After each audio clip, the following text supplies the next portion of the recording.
Assalamualaikum warahmatullahi wabarakatuh. Selamat sore. Salam sejahtera buat kita semua. Semoga kita semua dalam keadaan sehat ya dan tetap semangat dalam menjalani perkuliahan online. Oke. Untuk materi hari ini langsung saja ya dari mata kuliah metode penelitian. Pertemuan ke-12 kita akan membahas materi tentang topologi, teknis data, dan variabel. Nah, jadi di sini ya udah dapat kita akan membahas tentang yang namanya data dan variabel. Oke, apa-apa saja data ya ataupun variabel yang akan dibahas. Nah, langsung saja masuk ke topik selanjutnya. Dalam melakukan suatu penelitian, salah satu komponen yang penting adalah data. Ya, data yang telah dikumpulkan perlu dikelompokkan terlebih dahulu sebelum dipakai dalam proses analisis. Data, bila dilihat dari sudut ilmu sistem informasinya, ya, merupakan fakta-fakta maupun angka-angka yang secara relatif tidak berarti bagi pemakai. Nah, artinya data itu adalah suatu hasil yang kita dapat itu masih dalam bentuk mentah ya, jadi belum diolah. Nah, itu data. Saya yakin kalian juga udah pasti tahu ya data itu apa. Nah, apabila data diolah sehingga dapat memiliki arti bagi pemakai, maka disebut dengan informasi. Itulah disebut informasi. Jika data sudah diolah, maka disebut dia sebagai informasi. Nah, contohnya di sini diberikan contoh. Data jumlah mata kuliah yang diambil seorang mahasiswa pada satu semester. Apabila data ini diolah, maka akan dapat diperoleh informasi mengenai jumlah total SKS-nya yang sudah diambil oleh si mahasiswa tersebut selama dia berkuliah. Nah, itu dia contohnya. Kemudian, data terbagi, ada yang namanya data primer dan data sekunder. Nah, di sini data primer adalah data yang diperoleh dari sumber pertama, baik individu ataupun perseorangan. Contohnya, A. Hasil wawancara atau interview. B. Hasil pengisian kuesioner. Nah, itu disebut data juga. Misalkan Anda mendapatkan tugas untuk meneliti pendapat mahasiswa perguruan tinggi Asia tentang fasilitas internet di lingkungan kampus. Pengumpulan data dilakukan dengan cara wawancara atau pengisian kuesioner pada para mahasiswa di lingkungan perguruan tinggi Asia. Nah, itu contohnya kalau dia kuesioner. Yang C, cara pengumpulan biasanya menggunakan observasi secara langsung. Itu cara pengumpulan data primer ya, biasanya menggunakan observasi secara langsung. Lalu D, tingkat akurasinya. Nah, tingkat akurasi dari data primer itu dia biasanya tinggi karena dikumpulkan sendiri oleh si penelitinya. Lalu tingkat efisiensinya kurang karena membutuhkan sumber daya yang besar. Nah, itu kalau data primer. Kita lihat perbedaannya dengan data sekunder. Ya, data sekunder merupakan data primer yang telah diolah lebih lanjut dan disajikan baik oleh pihak pengumpul data primer atau oleh pihak lain, tidak langsung diperoleh peneliti dari subjek penelitiannya. Nah, data sekunder adalah data dari data primer tadi yang sudah diolah. Itulah disebut dengan data sekunder. Ya, jadi hasil data sekunder ini tidak langsung dari peneliti gitu, tidak langsung yang observasi, melainkan dari data primer yang telah diolah menjadi data sekunder. Penyajian bisa dalam bentuk yang pertama A, dokumentasi atau laporan, B, tabel-tabel, C, diagram-diagram. Nah, ini bentuk penyajian di data sekunder.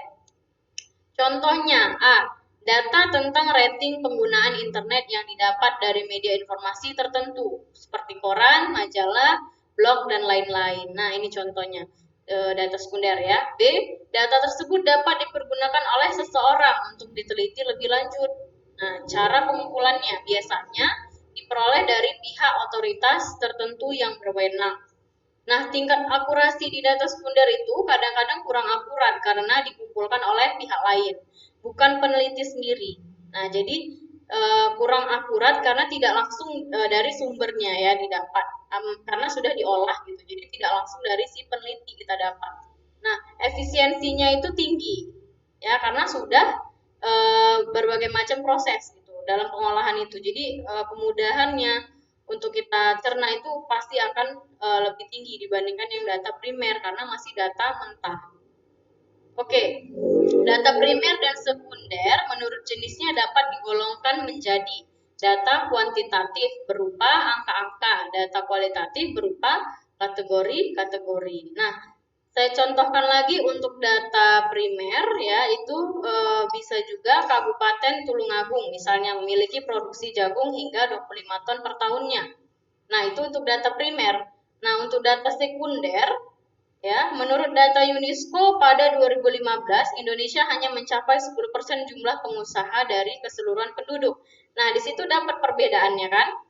Kalau untuk di primer itu data memang benar-benar yang dari sumbernya langsung dijelaskan berapa ton per tahunnya, jelas 25 ton per tahun. Sementara untuk sekunder hanya persentasinya saja yang disebutkan. Nah, tidak keseluruhannya. Nah, itulah perbedaan primer dan sekunder. Saya harap ini paham ya. Oke, lanjut kita ke data internal dan data eksternal. Nah, data internal di sini merupakan data yang didapat dari dalam lingkungan suatu perusahaan atau organisasi, di mana riset akan dilakukan. Contohnya, analisa pengembangan teknologi, internet banking, dan SMS banking terhadap kepuasan nasabah di Bank X. Pengumpulan data didapat dari Bank X sebagai tempat penelitiannya. Nah, B, data eksternal merupakan data yang didapat dari luar lingkungan perusahaan atau organisasi di mana riset akan dilakukan. Contohnya, Anda ingin meneliti tentang tingkat pertumbuhan warnet di Kota Malang.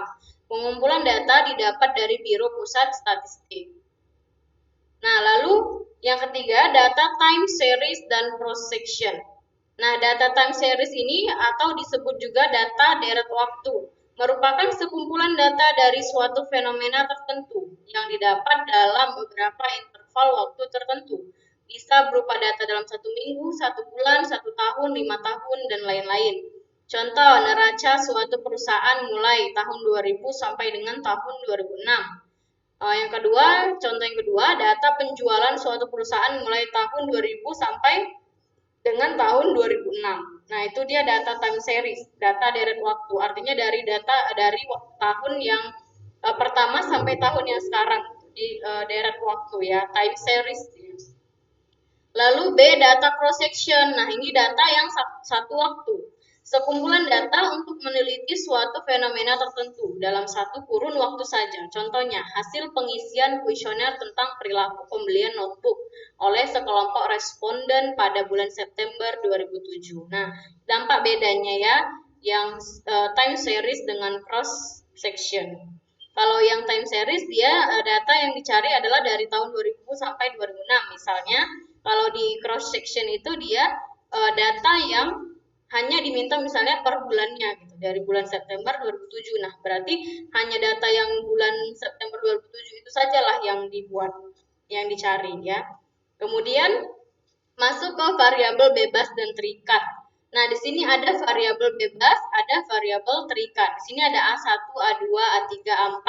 Nah, kita lihat untuk pengertian dari A1 itu beban kerja komputer, lalu A2 beban kerja komputer untuk game, lalu A3 beban kerja komputer untuk internet, A4 beban kerja komputer untuk membuat dokumen. Nah, inilah arti dari A1, A2, A3, A4 itu. Isinya adalah A1 di mana beban kerja komputer, A2 beban kerja komputer untuk game, A3 beban kerja komputer untuk internet, lalu beban kerja komputer untuk membuat dokumen. Nah, artinya itu adalah si A1 ini menjelaskan yang umumnya saja, beban kerja komputer, lalu diuraikan di A2, A3, dan A4.